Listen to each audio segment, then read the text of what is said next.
ኢትዮጵያ የማይከሰረችው መንግስት በዚህ መክሰሩን አያውቅም እንዴ? ሰው ከስሯል እኮ።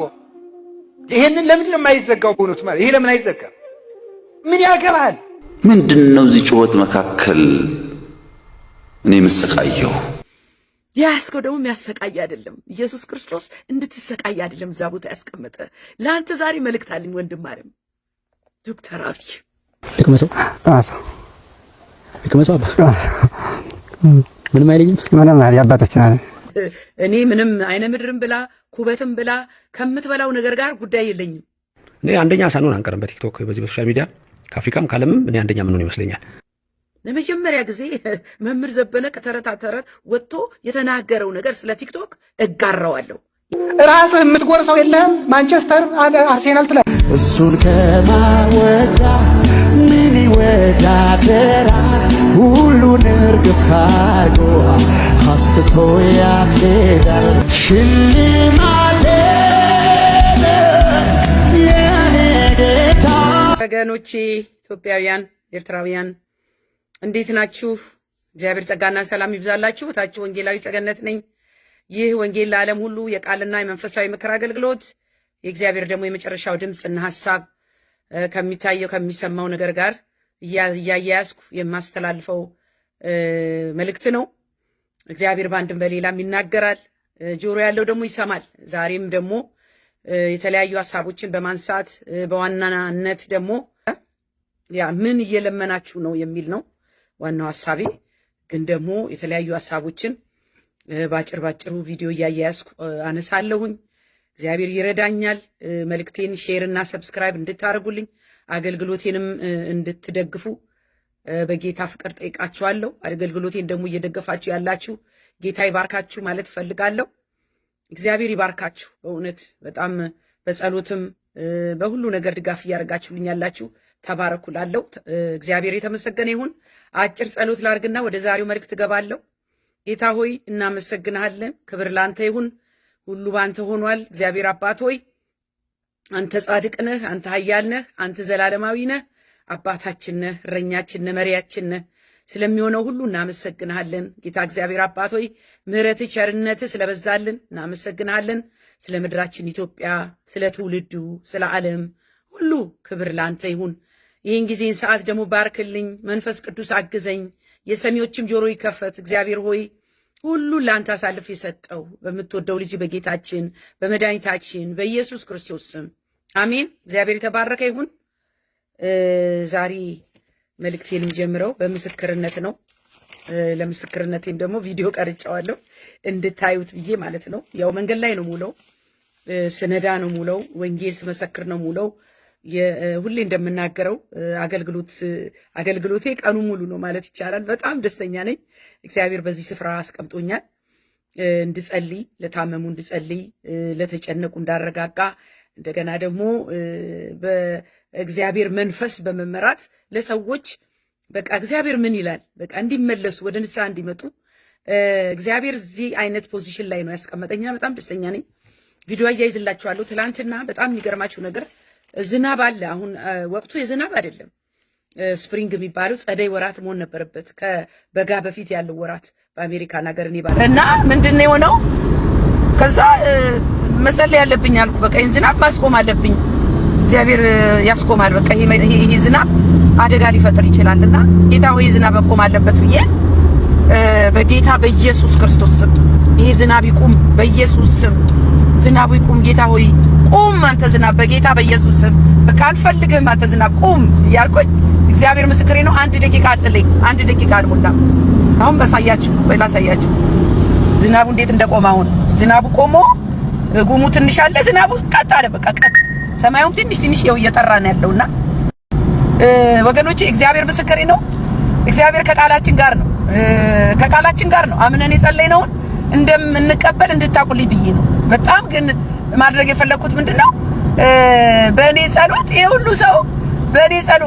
ሁሉ ሰው ያለ ዝናብ እየሄደ ነው ማለት አያችሁ። የእናንተ ጸሎት ለብዙዎች መልስ እንደሚሆን፣ ለብዙዎችም በረከት እንደሚሆን፣ ለብዙዎችም ተስፋ እንደሚሆን ይሄን ነገር በጣም አስተዋልኩ ወገኖቼ። አሁን ይኸው ያለ ዝናብ ፈጠን እያልን እየነዳን ነው ያለነውና እግዚአብሔር የተባረከ ይሁን።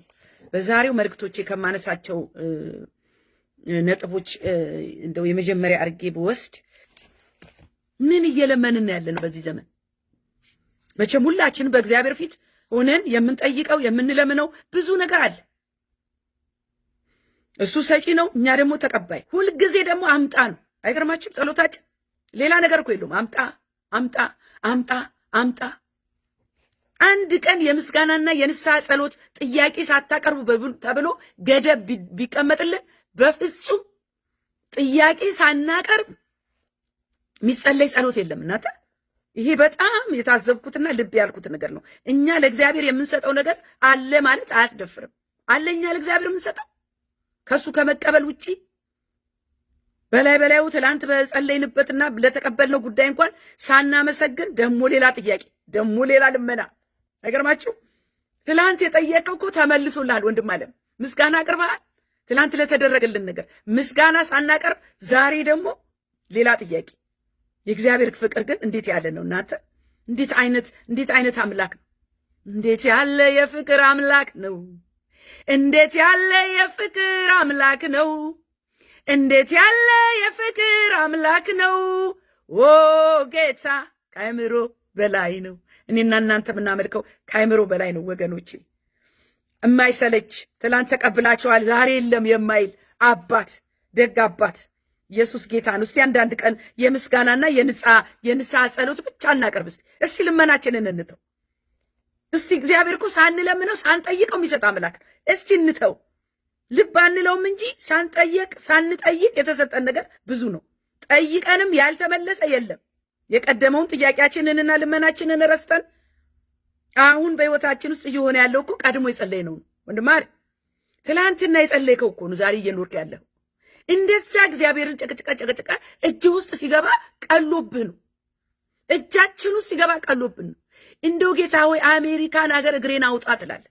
አሜሪካን ሀገር እግሬን አውጣ ወደ ገነት መሄድ ይመስል። በተለይ ውጭ ለመውጣት ጸልያችሁ ጌታን ጠዋትና ማታ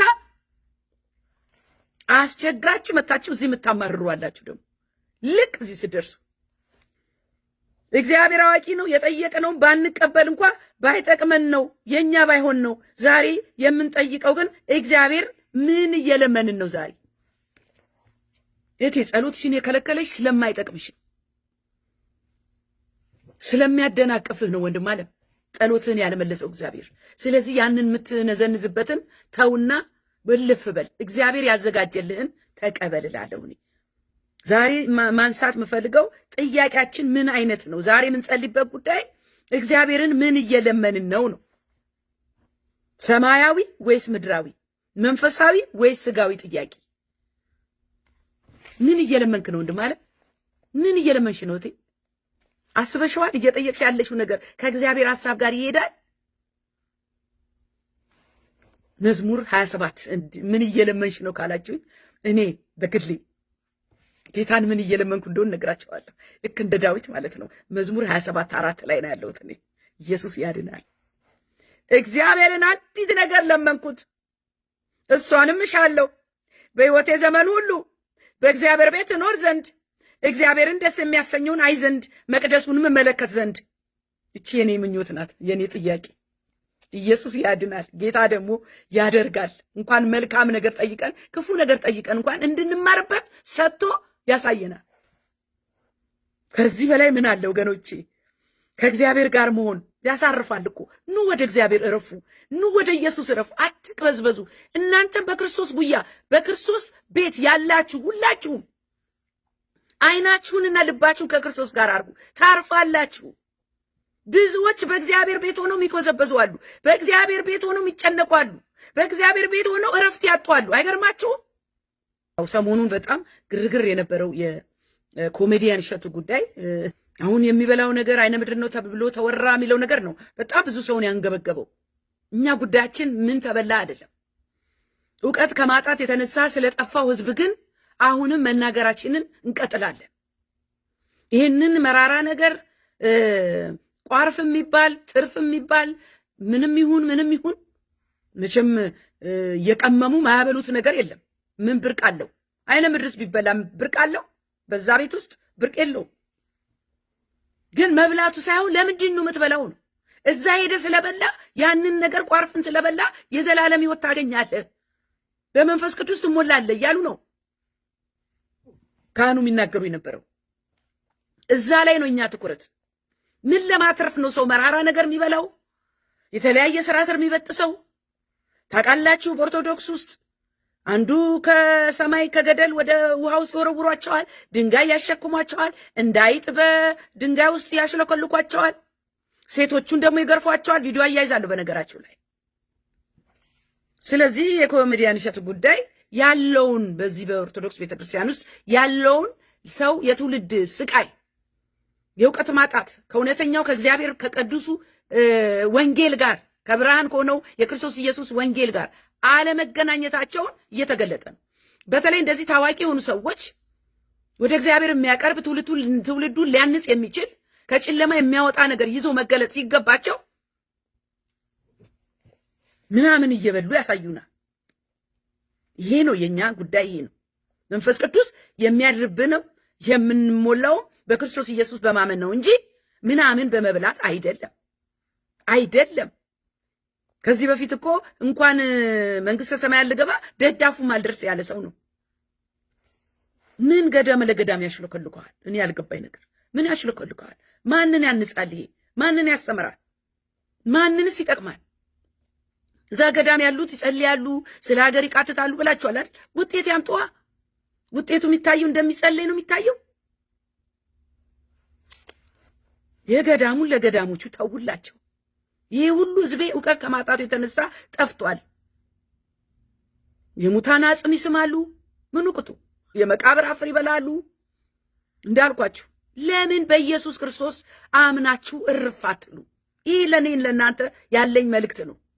ኦርቶዶክሳውያን እባካችሁ ወደ እውነተኛው የክርስቶስ ወንጌል ኑ። በክርስቶስ ኢየሱስ እረፍት አርጉ።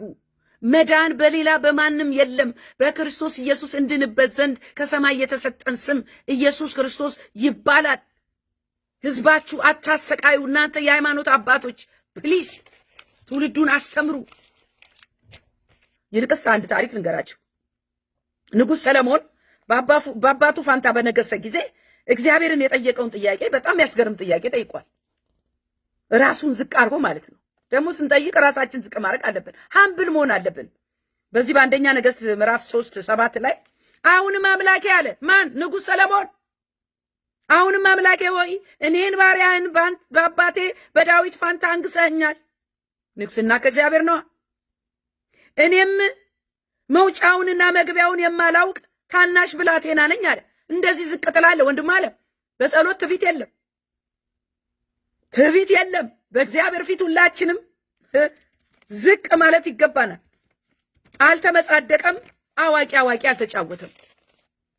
ማን? ንጉሥ ሰለሞን። ለእግዚአብሔር የምንመቸው ባዶ ስንሆን ነው።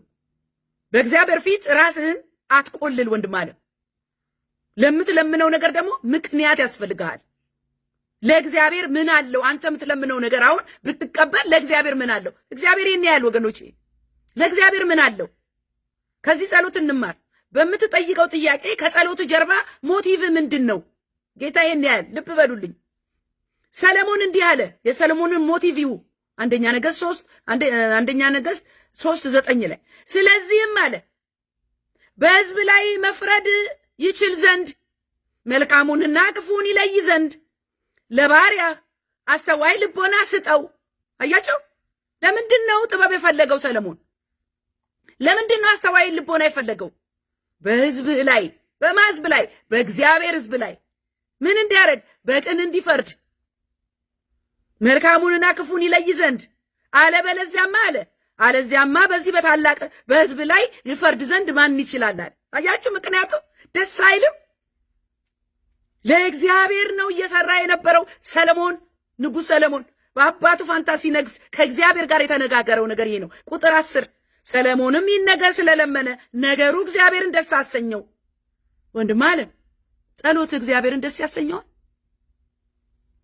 ደስ ካሰኘው እጥፍ ድርብ አድርጎ ይመልስልሃል። ደስ ካሰኘው ከጠበቅከው በላይ ታገኛለህ። የእግዚአብሔር የምንጠይቀው ነገር እግዚአብሔርን ደስ ካሰኘው ያትረፍርፎ ይሰጣል። ስሙ የሰለሞን ስሙ። ሰለሞን ፍርድን ይለይ ዘንድ ማስተዋልና ጥበብን ነገር ነበር የለመነው። እቺ ነው የለመነው። ህዝብን ማስተዳደርበት ጥበብን ስጠኝ ነው ያለው። ሌላ ነገር አልጠየቀም። የእግዚአብሔር ህዝብ ለመምራት ነው የጠየቀው ጥበብን። ቁጥር 11 እግዚአብሔርም አለው ስሙኝ፣ ፍርድን ትለይ ዘንድ ለራስህ ማስተዋልን ለመንክ። ፍርድን ትለይ ዘንድ ለራስህ ማስተዋልን ለመንክ እንጂ ስሙኝ፣ ብዙ ዘመናትን አልለመንክም፣ ባለጠግነትን አልለመንክም። የጠላቶችህን ነፍስ ሳትለምን ይህን ነገር ለምንሃል አለው። አያችሁ፣ እግዚአብሔር ጸሎታችንን ኢንዲቴል ነው የሚያየው፣ አጥርቶ ያየዋል። ምን እየለመንሽ ነው? ማንን ለማስቀናት ነው እየለመንሽ ያለሽው? ሐና እኮ ልጅ ስጠኝ ብላ እንደዛ ሌሊትና ቀን ስትቃትት የነበረችው ፍናናን ምራቷን ለማስቀናት አልነበረም። ጣውንቷን የሌላኛው ሚስት እንቁልልጭ ልትል አልነበረም። ሳሙኤልን ወልዳ ለእግዚአብሔር ልትሰጥ እንጂ። እቴ ለእግዚአብሔር ምን አለው? ምን ጸልየው ጸሎት ጠላት እያልን ስንረግም አይደል እንደምንውለው? በአፍጢሙ ይደፋ፣ ይቀንጠስ፣ አይቅናው፣ ይወጋ፣ በዛ ይውጣ፣ በዚህ ግባ። ስሙ፣ ከሰለሞን እንማር ወገኖቼ። ስለዚህ ጌታ እግዚአብሔርን ደስ የሚያሰኘው ነገር ጸለየ ማለት ነው። ሳትለምን ይህን ነገር ለምንሃል ነው አለ። ከዛም የጠየቀውን ጥበብና ማስተዋል ብቻ ሳይሆን ባለጠግነትንና ክብርን ጨምሮ ሰጠው ለሰለሞን። ወገኖቼ እግዚአብሔር ባለጠጋ ነው፣ አትረፍርፎ ይሰጣል። ግን ጸሎትህ ስላልተመቸው ነው ወንድም አለ። ጸሎትህ አልተመቸውም ለእግዚአብሔር። ቁጥር 13 ደግሞም ከነገስታት የሚበልጥህ ማንም እንዳይኖር ያለመንከውን ባለጠግነትና ክብር ሰጥቼሃለሁ አለው። ጥበብ ስጠይቅ ባለጠግነትና ክብር ይጨመርልሃል። የእኛ ጥያቄ ግን የሰማያዊ ጥያቄ ጥበብ የለውም። ጥበብ ስጠኝ፣ ማስተዋል ስጠኝ የለውም። መኪና ስጠኝ፣ ቤት ስጠኝ፣ ልጅ ስጠኝ፣ ሚስት ስጠኝ። ወገኖቼ ጸሎታችንን እንፈትሽ። አንደኛ ስጠኝ ብቻ ነው። ሁለተኛ ምድራዊ ነው። ሶስተኛ የተደጋገመ ነው። እኔ ሰለቸኛል ጸሎታችን። እናንተ በኢየሱስ አዲስ ነገር የለም ወንድም አለ። አዲስ ጸሎት የለህም። ሌላ ቀርቶ ጸሎታችን ብቻ ሳይሆን ልሳናችንም አንድ አይነት ነው። ሌላ ልሳን የለህም ወንድም አለ። በየቀኑ እኮ ልሳን ማለት ከእግዚአብሔር ጋር መነጋገር ማለት ነው አይደለም እንዴ? በማይነገር መቃተት ይቃትታል መንፈስ ቅዱስ ይባላል። ከብዙዎቻችን የሚሰማው ልሳን ግን የተደጋገመ ነው። የተደጋገመ ነው። ስለ የትኛውም አርዕስት ስንጸልይ ልሳን የተደጋገመ ነው። እኔ በልሳን ላይ ብዙ ጥያቄ አለኝ። እሱና በጣም አጥንቼ እመጣበታለሁ። ግን አንድ ነገር አውቃለሁ። ስለ ልሳን የተጻፈልንና እየሆነ ያለው አንድ አይደለም። ከተጻፈው ውጪ ነው እየሆነ ያለው የልሳን ጉዳይ ወገኖቼ። አንድ ቀን አጥንቼ ተዘጋጅቼ እመጣበታለሁ። ግራ ያጋባል። ስለዚህ ዋናው ደግሞ የእግዚአብሔር ፈቃድ መሆኑን እርግጠኛ አይደለንም። የምንጸልየው ነገር የእግዚአብሔር ፈቃድ ነው ወይ ብሎ ማወቅ ያስፈልጋል። ስለዚህ በጸሎታችን አቀራረቡን እንወቅበት። ሰማያዊ የሆነውን በእግዚአብሔር እጅ ያለውን እንለምን። የምንጠይቅበትን ምክንያት ለእግዚአብሔር ምን አለው? ምጸልየው ነገር ቢሰጠኝ ለእግዚአብሔር ምን አለው? በመጨረሻም እግዚአብሔር እንዲህ ይላል። ምን ይላል ብትሉኝ ዮሐንስ 6:27 ለሚጠፋ መብል አትስሩ፣ ነገር ግን ለዘላለም ሕይወት ለሚኖር መብል የሰው ልጅ ለሚሰጣችሁ ስሩ፣ እርሱን እግዚአብሔር አብ አትሞታልና። እስቲ አሁን አስቡበት። አሁን የምንሮጥለት ጉዳይ፣ ያስጨነቀሽ ጉዳይ ወንድም አለ እህቴ፣ የምትባከንበት ጉዳይ፣ ጠዋትና ማታ እግዚአብሔር ፊት ያለበት ጉዳይ ለነፍስ ነው ወይስ ለስጋ? ይህን ጥያቄ ራስ መልስ። ይህን ጥያቄ ራስሽ መልሽ እህቴ። በዚህ በሰለሞን ጉዳይ የተነሳ ለጠቅላይ ሚኒስትራችን መልእክት አለኝ ዛሬ። ጠቅላይ ሚኒስትራችን አንድ ነገር ሲናገር ሰማሁ። ምንድን ነው ብትሉኝ፣ ህዝብ እየጮኸ ነው አለ ጠቅላይ ሚኒስትራችን። እንግዲህ ያለበትን ሁኔታ እሱና እግዚአብሔር ነው የሚያውቀው፣ እኛ እናቅ ትክክለኛውን ነገር። ግን ለምን እሰቃያለሁ ሲል ሰማሁ ጠቅላይ ሚኒስትራችን። ወንድም አለ አንተ እንድትሰቃይ አንፈልግም።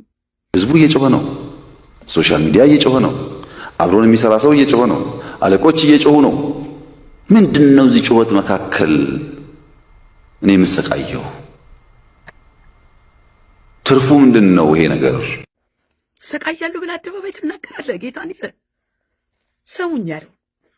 ህዝብ እየጮኸ ነው፣ ሶሻል ሚዲያም እየጮህ ነው፣ አብሮን የሚሰራውም ሰው እየጮህ ነው ካለ በኋላ ወደ ላይ አንጋጦ አለቆችም እየጮሁ ነው አለ። አለቆች ማለት እግዚአብሔርን ማለት መሆኑ ገብቶኛል። እኔ ወንድም አለም ከላይ ያለው እየጮህ ከሆነ ጆሮህንም ልብህንም ወደ ላይ አድርግ። ሌላው ይጩህ፣ ዙሪያው ያለው ጫጫታ ይጩህ። እሱ አይደለም ያንተ ትኩረት። የላይኛው ምን እያለ ነው የሚጮኸው? ሰምተዋል? ምን እያለ ነው የሚጮኸው? ከላይ ያሉት አለቆችም ይጮሃሉ ብለዋል። ከዛስ ትርፉ ምንድን ነው? እኔ ለምንድን ነው የምሰቃየው አለ ዶክተር አብይ። ወንድሜ አትሰቃይ። እግዚአብሔር በዛ ስፍራ ሲያስቀምጥህ እንድትሰቃይ አይደለም። ስቃይ የሚመጣው የላይኛው የሚጮኸውን ካልሰማኸው ነው። አንተም ደግሞ ወደሱ ጩህ። ሃሎ ሰማን? ወደሱ ጩህ። መልስ ያለው ከላይ ነው። ምን ትርፍ አለው አልክ አይደል? ያንተ ትርፍ ከሰማይ ነው። ምን ብትለይ የእግዚአብሔርን አጀንዳ የምታገለግል ከሆነ እንደ ትራምፕ ወንጌልን አንስተ አደባባይ ከወጣ የላይኛው ይደሰትብሃል፣ ዙሪያህም ያለው ጫጫታ ጸጥ ይላል በክርስቶስ ኢየሱስ። ይሄ ለአንተ ያለኝ እህታዊ ምክሬ ነው። ወንድም አለም አትሰቃይ፣ ወንጌልን አንሳ። ስማ፣ የላይኛውን ጩኸት ብቻ ልብ በል። እግዚአብሔር ምን እያለ ነው? አንተ ደግሞ ወደ እርሱ ጩህ፣ መልስ ታገኛለህ። እግዚአብሔር አምላክህን ብቻ ስማ፣ ለሌላው ጫጫታ ቦታ አትስጥ። አንተ ምራኝ በለው እንደ ሰለሞን። ህዝብህን ምመራበት ጥበብ ስጠኝ በለው። ህዝብህን ምመራበት ማስተዋል ስጠኝ በለው። የዛሬ መልእክቴ እንደውም ከአንተ መልእክት ጋር ይሄዳል። እንደ ንጉሥ ሰለሞን ህዝብን የምትመራበት ጥበብ ይሰጥሃል። አልረፈደም ወንድም አለም። ስለዚህ ህዝብ የምትመራበትን ጥበብና ማስተዋል ይስጥ። አሁን በድጋሚ ስትመረጥ በተለይ በወንጌል ለውጥ እንደምታመጣ እንጸልያለን። የኢትዮጵያ ህዝብ መፍትሄ አንተ ያችን ወንጌል ያነሳ ቀን ነው ወንድም አለም። ሌላ አጀንዳ የለውም። እግዚአብሔር ህዝቡን የሚፈውሰው በልጁ በክርስቶስ ኢየሱስ ብቻ ነው። ይሄ መልእክቴ ለወንድማችን ለዶክተር አብይ አህመድ ነው። ስለዚህ ከጌታ ጋር መሆን እርካታ አለው፣ ሰላም አለው። እናንተ የዓለም ነገር እኮ መባከን ነው። መባከን ድካም አለው። የከንቱ ምንም የሚጨበጥ ነገር የለም። ዛሬ የምንሮጥለት ጊዜያችንን አይምሯችንን የሰጠነው ልባችንን የገዛ ጥለን የምንሄደው ነው። አንድ ነገር የሚጠቅመን ነገር የለም። የሚጠቅመው የሚበጀው በእግዚአብሔር እግር ስር ቁጭ ብሎ ማረፍ ነው። እንደማን? እንደ ማርያም መልካም ነገርን መርጣለች። መራጭ እሷ ነች፣ እሷ አልመረጠላትም። ከዛስ የመረጠችው ከእሷ አይወሰድባትም። የመረጥሽው አይወሰድብሽም። እህቴ ምረጪ፣ ጌታን ምረጪ፣ ታርፊያለሽ። የዘመኑ የጸሎታችን ርዕስ ምንድን ነው? የጸሎታችን ርዕስ? ሰው እንዴት በእጁ ላለ ነገር ስጠኝ ብሎ ይጠይቃል? አሁን ብዙ ነገር አይታችሁ እንደሆነ የጸሎታችን ጥያቄ በእጃችን ላይ ያለ ነገር ነው። የጸሎታችን ጥያቄ ዓለም የምትሰጠውን ነገር ነው። የጸሎታችን ጥያቄ ሳንጠይቅ የሚሰጠንን ነው። ብዙ ጊዜ የምንማልድበት ጉዳይ አህዛብም ያላቸውን ነገር ነው። አይገርማችሁ? እኛ እኮ የእግዚአብሔር ልጅ በመሆን የተለየ ነገር ይሰጠናል። ዓለም የሌላት እኮ እኛ ጋር አለ። ዓለም አትቀበለውን እኛ እንቀበላለን እኮ በክርስቶስ ኢየሱስ በማመን። የእኛ ግን ጥያቄ ምድራዊ ነው። አሁን አንዳንድ ጸሎት አይታችሁ እንደሆን ቤት ግዛልኝ፣ እንጸልይላት፣ ቤት ትግዛ፣ እንጸልይላት፣ ቢዝነሷ ይስፋፋ፣ እንጸልይላት፣ ዳር፣ እንጸልይላት፣ ልጅ። ምን አገባን እኛ? ይህ እኮ አሕዛብም ሳይጸልዩ ይቀበላሉ። ለሰው ሁሉ የተሰጠ እኮ ነው ይሄ። ሰው ያገኛል፣ ቤት ያገኛል። ተአምር ነው እንደ እኛ መጠየቅ ያለብን በሰው የማይታሰበውን የሰው አእምሮ ሊሰራው የማይችለውን ዓለም ሊሰጠው የማትችለውን ገንዘብ ሊገዛው የማይችለውን ከኢየሱስ ክርስቶስ ብቻ የሚገኘውን ነው። ሰማያዊ ነገር ነው መጠየቅ ያለብን። ባርኮታችን ከሰማይ ነው። እኔ እሱ በጣም ነገር አይመቸኝም። እኔ ብዙ ጸሎት አይመቸኝም። ከሰው ሊገኝ ለሚችለው ነገር ለምን እንጸልያለን? መጠየቅ ያለብን ከሰው የማይገኘውን ገንዘብ የማይገዛውን የእግዚአብሔር ስጦታ የሆነውን ስልጣናችን። ስልጣን እኮ ደግሞ ተሰጥቶናል። ቤት፣ መኪና፣ ስራ፣ ምቾት፣ ድሎት፣ አሜሪካ፣ ካናዳ። ምን አይነት ጸሎት ነው የሚጸለየው? እናታ አያልቅም እኮ በቃ አያልቅም። ልጅ ስጠኝ፣ ልጄን አሳድግልኝ፣ ልጄን አስተምርልኝ፣ ልጄን አስመርቅልኝ፣ ከዛ ልጄን ደግሞ ዳርልኝ፣ ከዛ ልጄን ስራ ስጥልኝ፣ ከዛ ልጄን የሰማዩ አባትሽ ሳትጠይቂው የሚሰጥሽን ነገር አትጨቅጭቂው። እታለም መጀመሪያ ጽድቅና መንግስቱን ፈልጉ፣ ሌላው ይጨመራል ያለው ጌታዬ። የሚጨመር ነገር ላይ አይናችሁ ልባችሁን አትትከሉ። ኦልሬዲ ሰጥቶሻል፣ ደግሞ አላየሽውም ግን አንቺ። እግዚአብሔር ደግሞ ቃል እንዲህ ይላል ማቴዎስ 6:33 ነገር ግን አስቀድማችሁ የእግዚአብሔርን መንግስት ጽድቁን ፈልጉ፣ ይህም ሁሉ ይጨመርላቸዋል። የሚጨመረው ነገር ላይ ነው ወንድሜ ልብህ ያለው። ሚስት ስጠኝ ትላለች። ሚስት እኮ አሕዛቦች ሁሉ ያገባሉ። እነ ጳውሎስ እነ ጴጥሮስ ሚስት ሲጠኝ ብለው ሲጸልዩ ሰምታችኋል? አሎ ወንድም አለ ሰምተሃል? ኬት አመጣችሁት? ቤት ስጠኝ ብለው ሲጸልዩ ሰምታችኋል? መኪና ስጠኝ ብለው ሲጸልዩ ሰምታችኋል? ለዚህ ነው በቃ አላልፍልን ያለው። ናተ ስሙኝ፣ ወደ አሜሪካ መጣ፣ ተባረከ፣ ወለደ፣ ልጁ ተመረቀ። የምስጋና ጊዜ። የማንም ልጅ ይመረቃል ወንድም አለ። የማንም ልጅ ማንም ቤት ይሰራል፣ ይገዛል። የሁሉ ምድር ያለው የሰማይ የሆነውን የእግዚአብሔርን ጸጋ ከሁሉ የሚበልጠውን ከአእምሮ በላይ የሆነውን አትጸልይበትም? ትውልድ ሊቀይር የሚችል አገር ሰላምን ሊያመጣ የሚችል ሊያሳርፍ የሚችል እንደ ኤልሳ ኤልያስን የጠየቀው ምንድን ነው? አንተ ላይ ያለው መንፈስ በጥፍ ይሰጠኝ ነው ያለው። የእግዚአብሔርን መንፈስ፣ የእግዚአብሔርን ጸጋ፣ የእግዚአብሔርን ኃይል አሁን መለመን ያለብን። ያጣነው እሱን ነው። የተንጣለለ ቤት ብትኖር፣ የተጣለለ መኪና ብትነዳ፣ እኒ በዛ ሾኦፍ ያላችሁ አገልጋዮች አላችሁ፣ በዛ ሾኦፍ ያላችሁ ቅዱሳን አላችሁ። ጥሩ መኪና ስለነዳችሁ፣ ስለተቀመጣችሁበት፣ ስለምትኖሩበት ቤት በጣም የምትቆራሩ አላችሁ። ይሄ መንፈሳዊ ብስለት አለመኖር ነው። በምድረ በዳ ከጌታ ጋር መሆን ይሻላል። እናንተ ስሙኝ፣ የእግዚአብሔር መንግስት ጥያቄ አይደለም። የሁሉ ጥያቄ ጽድቅም አይደለም፣ የሰማይ አጀንዳ አይደለም። ለአሕዛብም እግዚአብሔር እንደማያውቁ ሁሉ የሚሰጥ ነገር ነው አሁን እየጠየቀን ያለ ነው። ሁላችንም የምናውቃቸው የኦርቶዶክስ አባት አባ ገብርኤል ዛሬ የእሳቸውን መልእክት አነሳለሁ። ምን አሉ? ራስህ የምትጎርሰው የለህም። ማንቸስተር አርሴናል ትላለህ። የራስህ የምትጎርሰው የለህም። ቁራሽ ዳቦ አጥተህ ዲኤስቲቪ ተበድረህ ገብተህ እንዴ ከዚህ በላይ ክስረት አለ? ኢትዮጵያ የማይከሰረችው መንግስት በዚህ መክሰሩን አያውቅም እንዴ? ሰው ከስሯል እኮ። ይሄንን ለምን የማይዘጋው ቦኖስ ማለት ይሄ ለምን አይዘጋም? ምን ያገባል? የኳስ ተጫዋች የጫማ ቁጥር እኮ ሸምድዳችሁ የምትውሉ ሰዎች እኮ ናችሁ በእውነቱ ማለት ነው። እናንተ አናውቃችሁ? አሁን እዚህ ጻድቅ ተሸታላችሁ በእውነቱ ማለት ነው። ይሄንን ነው መክሰር ማለት እንዳናስብ። በጣም የገረመኝ ነገር ካህንም እንሁን የቤተ ክርስቲያን አገልጋይ እንሁን ዙሪያችን ያለውን ነገር ማወቁ እንደው ቲክቶክ ስንከታተል አንዋል እንጂ ዙሪያችን ያለውን ነገር ምን እየሆነ ነው ያለው የሚለውን ነገር ማወቁ ጥሩ ነው። አሁን እሳቸውም እኛ አባታችን የሚካሄደውን ነገር አይተዋል። ሰሞኑን ይሄ ስለ ኳስ የነበረውን ግርግር አይተዋልና በጣም ተበሳይተው በጣም ሲሪየስ መልእክት ነበር የሚያስተላልፉት። እና ካህንም ሆነ ወንጌል ሰባኪዎች በአካባቢያቸው በሀገራቸው እየሆነ ያለውን ሁኔታ ማወቃቸው ጥሩ ነው። አንድ የጸሎት አቅጣጫ ይሰጣል። ሁለት ትውልዱ የት እንዳለ ይጠቁማልና ለመምከርም ለመገሰጽም ለማስተማርም ይረዳል። ለምን የወጣቱ ልብ ያለው ኳስ ላይ፣ ቲክቶክ ላይ፣ የተለያየ ነገር ላይ፣ የማይረባ ነገር ላይ፣ ጭፈራ ላይ፣ መጠጥ ላይ። ይሄ ነገር በጣም አሳሳቢ ነው። እንደ ቤተ ክርስቲያን እንደ ሀገር ሁላችንም ኃላፊነት ያለብን ይመስለኛል። በጣም በጣም ጥሩ መልእክት ነው ያስተላለፉትና እንደዚህ ገንቢ የሆነ መልእክት ሲተላለፍ እኛም ደግሞ ሼር እናደርገዋለን፣ እንጋራቸዋለን። ስለዚህ ተረት እስካልሆነ ድረስ ማለት ነው። እግዚአብሔር የተባረከ ይሁን። አንድ ደግሞ ልጨምርላችሁ። መምህር ዘበነ ስለ ቲክቶክ የተናገረው እጋራዋለሁ፣ ይህንን ሼር አደርጋችኋለሁ፣ ቪዲዮ አያይዛለሁ። አሁን ገና ትክክለኛ ነገር ተናገርክ ወንድሜ ዶክተር ዘበነ መምህር። በቲክቶክ አንደኛ ሳንሆን አንቀርም ኢትዮጵያውያን አለ። እኔ አንደኛ ሳንሆን አንቀርም በቲክቶክ በዚህ በሶሻል ሚዲያ ከአፍሪካም ከዓለምም እኔ አንደኛ ምንሆን ይመስለኛል።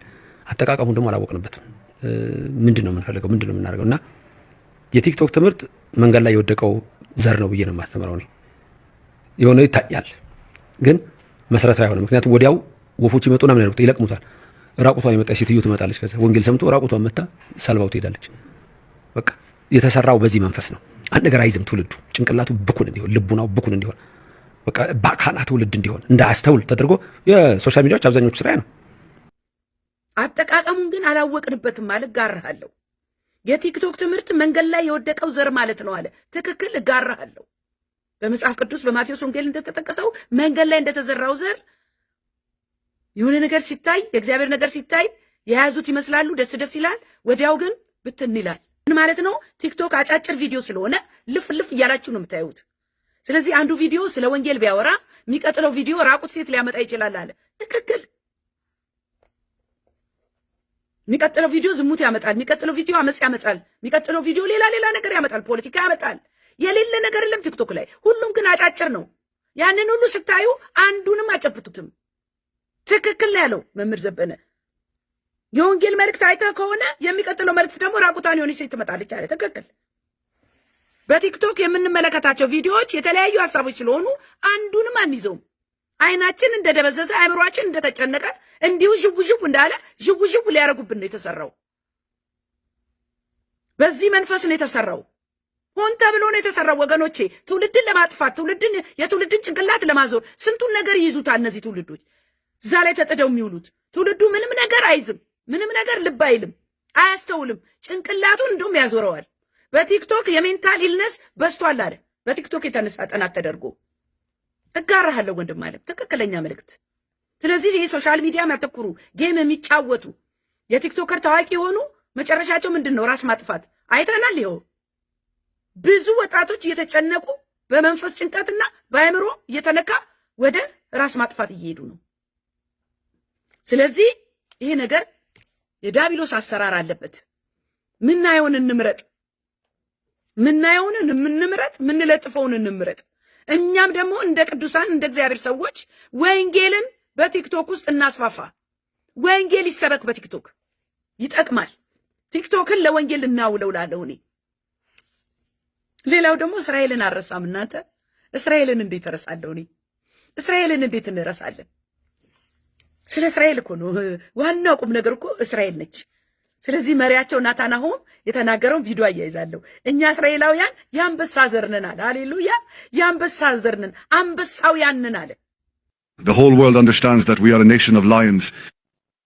We are also a nation of lionesses. Everyone knows this from their own home. You of course know it from your own families as well. Our roar, the roar of the lion, echoes throughout the world. We are focused on 3 objectives: crushing Iran's nuclear program, crushing Iran's ballistic program, and creating conditions that will allow the Iranian people to take their fate into their own hands. After the assassination of Soleimani, the tyrant Khamenei ordered an attempt to rebuild the nuclear and missile programs that we destroyed, to rebuild them and bury them deep underground. ትውልዳችን አንበሳ ነን አለ። ማንን ለመጥቀስ ነው? የይሁዳ አንበሳ ኢየሱስ ክርስቶስ ማለት ነው። በአንድም በሌላም ኢየሱስ ይነገርለታል። እስራኤልም ወደ ኢየሱስ ትመጣለች፣ ምንም ጥያቄ የለውም። ስለዚህ መለያችን ዓለም ሁሉ ያውቀዋል፣ ይገባዋል፣ ይረዳል የአንበሳው ዘሮች መሆናችንን ብሏል። ኢየሱስ ጌታ ነው። ደስ ሲል እና እናንተም እዚህ ያላችሁ አለ ለእስራኤላውያን ያው አጠገቡ ላሉት ነው የሚናገረውና ቤተሰቦቻችሁ ከየት እንደመጣችሁ ማንነታችሁ ታውቃላችሁ፣ እያንዳንዳችሁ የአንበሳ ዘር መሆናችሁን እያላቸው ነበርና በጣም በቃ ፕራውድ ሆኑ ማለት ነው። እስራኤል ትንሽ ሀገር ናት፣ ግን ተጽዕኖ ፈጣሪ ከሁሉም የቀደመች ከፊት ያለች ናት። በማ የተነሳ? በእግዚአብሔር የተነሳ። አሁንም ስለ ኢራን ነበር እየተናገረ ያለው። አሁንም ኢራን መልሳ ኒውክሌሯን እየገነባች ስለሆነ እናጠፋለን እያለ ነው። የኢራን እኮ ኒውክሌር መጥፋት ለዓለም ሰላም ነው። ይሄንን ደግሞ መጀመሪያ ከፊት ሆና ቀደም ሆና እየተጋፈጠች ያለችው እስራኤል ነች፣ ሌላው የዓለም ሕዝብ ተኝቶ ማለት ነው። ስለዚህ አሁንም እስራኤልን እግዚአብሔር ይባርካት እላለሁ። ድል ለእስራኤል። ኢየሱስ ያድናል። የዓለም ጥበብ የሚሰጥ እግዚአብሔር ነው። ለትንሿ እስራኤል እግዚአብሔር ትልቅ ጥበብ ሰጥቷታል። የይሁዳ አንበሳ ኢየሱስ ክርስቶስ በአንድም በሌላም ኢየሱስ ክርስቶስ ይሰበካል። እስራኤልም ደግሞ ወደ እግዚአብሔር ሐሳብ እንድትመጣ እንጸልያለን። ኢየሱስ ጌታ ነው። ወገኖቼ ለዛሬ ያለኝ ሐሳብ ይሄ ነው። እንዳልኳችሁ በመልእክቴ ላይ አሁን የምጨምረው ነገር ምንድን ነው? ያው አገልግሎቴ መንገድ ላይ የነዳ ስውል ብዙ የሚያጋጥሙኝ አገልግሎቶች አሉና በመልእክቴ መሃል ገጠመኞቼን አንዳንድ ገጠመኝ አስተላልፍላችኋለሁ። የገጠመኝን የሰዎችን ምስክርነት ምን እንዳጋጠመኝ የተለያየ ነገር አለና ለትምህርታችን ይሆናል፣ ለእግዚአብሔርም ክብር ይሆናል። እሱንም ከቻልኩ ከቪዲዮ ጋር ከሰዎቹ ጋር ካልቻልኩ ደግሞ ያው የሆነውን ነገር እነግራችኋለሁ። በዚህም ደግሞ የጀመርኩት ትላንትና የሆነውን ቪዲዮ አያይዝላችኋለሁ። እግዚአብሔር የተባረከ ይሁን። እባካችሁ መልእክቴን ሼርና ሰብስክራይብ አድርጉልኝ ፕሊዝ፣ ለብዙዎች ይድረስ፣ እንማርበት፣ ወንጌል ይሰበክ። ኢየሱስ ይመጣል። እህቶቼ ወንድሞቼ፣ ሁላችሁንም በጌታ ፍቅር ወዳችኋለሁ። ተባረኩልኝ። ይሄ የዊኬንድ የረፍት ጊዜ መልእክቴ ነው። በቃ ተማሩበት፣ ቁጭ ብላችሁ አዳምጡት፣ አንድ ነገር ታገኙበታላችሁ። ተባረኩልኝ። መልካም ቅዳሜና እሑድ ይሁንላችሁ። ተባረኩ። ሻሎም ሻሎም። እሱን ከማወዳ ምን ይወዳደራል? ሁሉን እርግፍ አድርጎ አስትቶ ያስኬዳል ሽልማ